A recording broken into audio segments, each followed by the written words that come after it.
Ukraine పరిస్థితి కుడితిలో పడ్డ ఎలుకలా తయారైంది. ఆ దేశ అధ్యక్షుడు జెలెన్స్కీతో చర్చలను ఏకంగా లైవ్ టీవీ ముందు పెట్టాడు అమెరికా ప్రెసిడెంట్ ట్రంప్. ఇది చాలా సిల్లీ యాక్ట్. ఎందుకంటే 4 గోడల మధ్య 2 దేశాల మధ్య జరిగే చర్చలు ఇలా బజార్లో పెట్టడం ట్రంప్ తెక్కకు పరాకాష్ట. ఇక అమెరికా మీడియా కూడా బాగా దిగజారింది. సీరియస్ విషయాలు కాకుండా సిల్లీ మ్యాటర్స్ ను హైలైట్ చేసి పరువు పోగొట్టుకుంది. ఇక ట్రంప్ కూడా ఒక దేశాధ్యక్షుడితో మాట్లాడుతున్నానన్న విషయం కూడా మర్చిపోయాడు. నువ్వు యుద్ధం ఆపేయాలి, నేను రష్యాతో యుద్ధం కాకుండా చూస్తాను, మేము చర్చలు జరుపుతున్నామని చెప్పాడు. అంతేకాదు మినరల్స్ మాకు ఇచ్చేందుకు సైన్ చేయాలని కోరగా జెలెన్స్కీకి కూడా కాలిపోయింది. ముందు మాకు రష్యా నుంచి భద్రత కావాలి, అందుకు మీరు గ్యారంటీ ఇవ్వాలి, అప్పుడే సైన్ చేస్తానని చెప్పాడు జెలెన్స్కీ. అంతేకాదు ఉపాధ్యక్షుడు జేడీ వ్యాన్స్ కూడా చురకలంటించాడు. మేము లేకుండా రష్యాతో శాంతి ఒప్పందం ఎలా చేసుకుంటారనడంతో గొడవ పెరిగింది. ట్రంప్ ఏకంగా అమెరికాతో నువ్వు మాట్లాడే పద్ధతి ఇది కాదు, నీకు కృతజ్ఞత లేదు, మేము మీకెంతో సాయం చేశాం, నువ్వు యుద్ధం గెలవలేవు, 3వ ప్రపంచ యుద్ధం వస్తే అందుకు నువ్వే కారణమని దెప్పిపొడిచాడు. దీంతో చర్చలు కాస్త విఫలం కాదు, చండాలంగా మారాయి. చాలా హుందాగా జరగాల్సిన చర్చలు కంపయ్యాయి. ఇక్కడ ట్రంపే మొదటి కారణం. అయితే జెలెన్స్కీకి కూడా ట్రంప్ తీసుకున్న క్లాసు సరైనదే. నువ్వు అతిగా ఈగోకి వెళ్ళావు, నువ్వు గెలవలేని యుద్ధాన్ని చేస్తున్నావు, మీ దేశ ప్రజలు మంచివారే, అసలు మీకు మ్యాండేటరీ లేదు, నీ పదవి కాలం ముగిసిపోయింది, నీకు ప్రజల మద్దతు లేదు, ముందు నువ్వు దిగిపో అని కూడా హెచ్చరించాడు. నిజానికి జెలెన్స్కీ ఓవర్ యాక్షన్ వల్లే ఆ దేశం నాశనమైంది. నాటోలో నేను చేరను, దయచేసి యుద్ధం చేయొద్దని రష్యాతో చర్చలకు దిగితే సరిపోయేది. కానీ తనకు అతిగా ఊహించుకున్నాడు. సూపర్ పవర్ అనే రష్యాను ఢీకొడతాననే భ్రమలో ఉన్నాడు. ఎందుకంటే నాడు జో బైడెన్ తో పాటు యూరోప్ దేశాల మద్దతు తీసుకుని రష్యాను ఓడించాలనుకున్నాడు. కానీ రష్యా ఉక్రెయిన్ నగరాల మీద బాంబులు వేస్తుంటే నాశనమైంది ఎవరు? ఉక్రెయిన్ కేవలం రష్యా బయట సైనికులను చంపడం వరకే పరిమితమైంది. కానీ అత్యద్భుతమైనటువంటి నగరాలు నాశనమయ్యాయి. అయినా కూడా జెలెన్స్కీ తనకు అతిగా ఊహించుకున్నాడు. అమెరికా ఫ్రీగా బాంబులు, ఆయుధాలు, డబ్బు ఇస్తుంటే తను ఎంజాయ్ చేయాలనుకున్నాడు. రష్యాతో యుద్ధం కొనసాగించాలనుకున్నాడు జెలెన్స్కీ. రష్యా దగ్గర సైనికులు లేరు, ఎలాగైనా తను గెలుస్తాననుకున్నాడు. పైగా అమెరికాతో పాటు బ్రిటన్, ఫ్రాన్స్, జర్మనీ నిధులిస్తుంటే ఇష్టానుసారంగా వ్యవహరించాడు జెలెన్స్కీ. కానీ ట్రంప్ గెలిచిన తర్వాత మొత్తం సీన్ రివర్స్ అయిపోయింది. రష్యాతో యుద్ధం వద్దు, మేము $500 బిలియన్ ఇచ్చాం, అందుకు ప్రతిగా మాకు మినరల్స్ ఇవ్వమని, అందుకు సంతకం పెట్టేందుకు రావాలని ఆహ్వానించాడు. సరిగ్గా ట్రంప్కు ఎక్కడ బ్రేక్ అయ్యాలో అక్కడే వేశాడు జెలెన్స్కీ. ఎందుకంటే ఉక్రెయిన్లో ఉన్న మినరల్స్ ప్రపంచంలో చాలా అరుదుగా దొరుకుతాయి, అది కూడా కేవలం రష్యా, చైనాలోనే అందుబాటులో ఉన్నాయి. ఇటు అమెరికాలోని డెమోక్రాట్లు కూడా ట్రంప్ను కార్నర్ చేశాయి. ఇక్కడ అత్యంత అరుదుగా దొరికే మినరల్స్ అమెరికాకు కావాలి, ఇటు జెలెన్స్కీకి మంచి డీల్ కావాలి. కానీ ట్రంప్ మొహమాటం లేకుండా రష్యా అధ్యక్షుడు పుతిన్కు అనుకూలంగా మాట్లాడాడు. అందుకే సైన్ చేయకుండానే జెలెన్స్కీ వెళ్లిపోయాడు.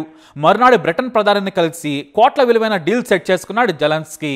అంతేకాదు ఫ్రాన్స్ ఏకంగా యూరప్ మొత్తాన్ని ఏకం చేస్తోంది. ట్రంప్ ఏ చర్చలు జరిపినా కూడా మేము కూడా ఉంటాం, ఉక్రెయిన్ను ఏకాకిని చేస్తే ఊరుకోమని చెబుతున్నాయి. ఇటు తమకు మినరల్స్ లో వాటా కావాలని ఫ్రాన్స్ చెబుతోంది. రాబోయే 40 ఏళ్లకు మా రక్షణ అవసరాల కోసం ఉక్రెయిన్లోని రేర్ మినరల్స్ లో వాటా కావాలి, మేము కూడా బిలియన్స్ కొద్దీ సాయం చేస్తామని చెబుతోంది. దీంతో జెలెన్స్కీ చాలా తెలివిగా తన యుద్ధ పిచ్చిని కొనసాగించేందుకు ముందుకు సాగుతున్నాడు. కనీసం $6 ట్రిలియన్ విలువైన అరుదైన మినరల్స్ వనరులు ఉక్రెయిన్లో ఉన్నాయి. వాటి కోసం ఇప్పుడు అమెరికా ఎగబడుతోంది. ఇటు యూరప్ కూడా వాటా అడిగే ప్రయత్నం చేస్తోంది. అంతేకాదు రష్యాతో జరగబోయే శాంతి ఒప్పందం న్యాయంగా ఉండాలి, ఖచ్చితంగా చర్చల్లో ఉక్రెయిన్కు చేరుండాలి, మేము కూడా ఉంటాం, ఒకవేళ మేము లేకుంటే అమెరికా ఉక్రెయిన్ కూడా పార్ట్నర్గా చేయాలని యూరప్ డిమాండ్ చేస్తోంది. దీంతో ట్రంప్ వెనకడుగు వేయాల్సి వస్తోంది. ఎందుకంటే ఉక్రెయిన్లోని మినరల్స్ తనకు కావాల్సిందే. వాటిలో అత్యంత విలువైన 17 అరుదైన మినరల్స్ అవసరం. ఇప్పటి వరకు చైనా, రష్యా మీద ఆధారపడింది అమెరికా. కానీ పోటీ ఆంక్షల కారణంగా యుఎస్ తన దగ్గరున్న విలువైన చిప్పులను చైనాకు ఎగుమతి చేయకుండా అడ్డుకుంది. దీంతో యుఎస్ రక్షణ అవసరాలకు ఉపయోగపడే మినరల్స్ ను ఆపేస్తామని బెదిరిస్తోంది చైనా. దీంతో ఇప్పుడు రేర్ మినరల్స్ దొరికే ఉక్రెయిన్ మీద కన్నుపడింది. ఈ మినరల్స్ తోనే లేజర్స్, మిసైల్, ఈవీ బ్యాటరీస్, యుద్ధ ట్యాంకులు, కంప్యూటర్లు, టీవీలు, ఫోన్లు, క్లీన్ ఎనర్జీ, ఇతర సాంకేతిక రంగాల్లో వాడతారు. కాబట్టి వాటిని ఎలాగైనా దోచుకోవాలనేది యుఎస్ ప్లాన్. కానీ నాకు సరైన భద్రత ఇస్తేనే సంతకం చేస్తానంటున్నాడు జెలెన్స్కీ. అమెరికా కీలకమైన 50 క్రిటికల్ మినరల్స్ దిగుమతి చేసుకుంటోంది. వాటిలో lithium, aluminium, cobalt, graphite, titanium, uranium లాంటివి ముఖ్యమైనవి.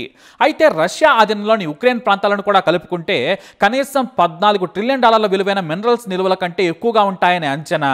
మరోపక్క అమెరికా, యూరప్ల కన్ను మాత్రం ఇల్మనైట్ అనే మినరల్ మీద కన్ను పడింది.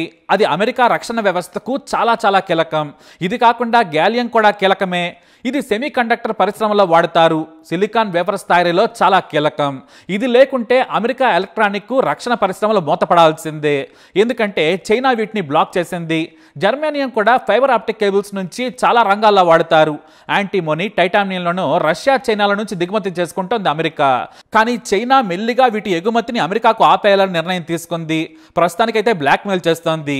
మాకు చిప్పులు ఇస్తే మీకు గ్యాలియం సహా కీలక మినరల్స్ ఇస్తామని తేల్చి చెప్పేసింది చైనా. అందుకే ఇప్పుడు ఉక్రెయిన్ మీద పడ్డాడు ట్రంప్. ఇక్కడో విషయం ఉంది. జెలెన్స్కీ కూడా ఎందుకు ఒప్పందం చేసుకోవాలనుకుంటాడంటే కీలక మినరల్స్ ఉన్న ప్రాంతాలు రష్యా ఆధీనంలోకి వెళ్లిపోయాయి కాబట్టి మీకు ఇస్తామని చెబుతున్నాడు. అమెరికా ఎంటర్ అయితే రష్యా ఆ ప్రాంతాలను వదిలేసి వెళుతుందనే ధీమా కూడా ఉక్రెయిన్కు ఉంది. కానీ ముందే ట్రంప్ డీల్ మాట్లాడుకునే టాక్ కూడా వినిపిస్తుంది. మీ దగ్గరున్న మినరల్స్ మాకిస్తే మా మోడర్న్ టెక్నాలజీ మీకు ఇస్తాం. ప్రాసెసింగ్ నుంచి ఫైన్ మినరల్ ప్రొడక్షన్స్ వరకు కావాల్సిన మిషనరీ అందిస్తామని చెప్పాడు. అందుకే రష్యా అధ్యక్షుడు పుతిన్ తమ దేశ ప్రభుత్వ, ప్రైవేట్ కంపెనీలను సిద్ధం చేశాడు. అమెరికా టెక్నాలజీని అందిపుచ్చుకోవాలని సూచించాడు. అంటే ఇక రష్యా, అమెరికా కలిసిపోనున్నాయన్నమాట. ఎటొచ్చి చైనాని సైడ్ చేసింది అమెరికా. మరి చైనా ఈ విషయంలో ఎలా ముందడుగేస్తుందనేది చూడాలి. ఎందుకంటే ఇప్పుడు అమెరికా రష్యాతో వైరం వదిలేసి చైనాతో పెట్టుకుంటోంది. ట్రంప్ వచ్చాక యుఎస్ విదేశాంగ విధానమే మారిపోయింది. అయితే ఈ మినరల్స్ పోటీలో వెర్రి పుష్పం అయింది మాత్రం ఉక్రెయిన్ అధ్యక్షుడే అనే విమర్శలు మొదలయ్యాయి. తెలివి తక్కువ దద్దమ్మ అనవసరంగా మూర్ఖంగా వెళ్లి దేశాన్ని నాశనం చేసుకున్నాడు. ఇప్పుడు యుద్ధం ముగిసినా కూడా ఆ దేశ సహజ వనరులను కొల్లగొట్టేందుకు ఒప్పుకోవాల్సిన పరిస్థితి ఏర్పడింది. అందుకే ఆ దేశ ప్రజలు తీవ్రంగా వ్యతిరేకిస్తున్నారు. దీంతో మినరల్స్ ను విదేశాలు తవ్వుకోవడానికి అనుమతిస్తాను, కానీ 50% దేశ పునర్నిర్మాణ ఛార్జీలు వసూలు చేస్తానని చెబుతున్నాడు. మరి అమెరికా ఏం చేస్తుందనేది ఆసక్తికరంగా మారింది. తాను మినరల్స్ అగ్రిమెంట్ మీద సంతకం చేస్తాను, కానీ తమ దేశానికి రష్యా నుంచి భద్రత కావాలంటున్నాడు. ఇటు యూరప్ కూడా అమెరికా మీద ఒత్తిడి చేస్తోంది. ఏకపక్షంగా అగ్రిమెంట్ చేస్తే ఒప్పుకోమని చెబుతున్నాయి. మరి ఈ మినరల్స్ పంచాయతీ ఎలా తెగుతుందో చూడాలి. మరి ఈ న్యూస్ పై అప్డేట్స్ కోసం మా ఛానల్ ఫాలో అవ్వండి. అలాగే తప్పకుండా సబ్స్క్రైబ్ చేసుకోండి. Your country is in big trouble. Can I Wait a answer? minute. No. You've done a lot of talking. Your country is in big trouble. I know. You're not winning. I know. You're not winning this.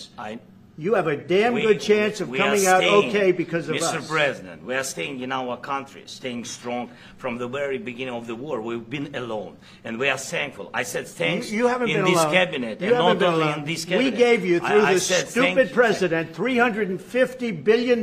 You voted we gave for you your military president. equipment, You and you voted men for are your brave, president. but they had to use our military. What about if you didn't have You our invited military me. equipment, You invited if me you to didn't speak. have our military equipment, this war would have been over in 2 weeks.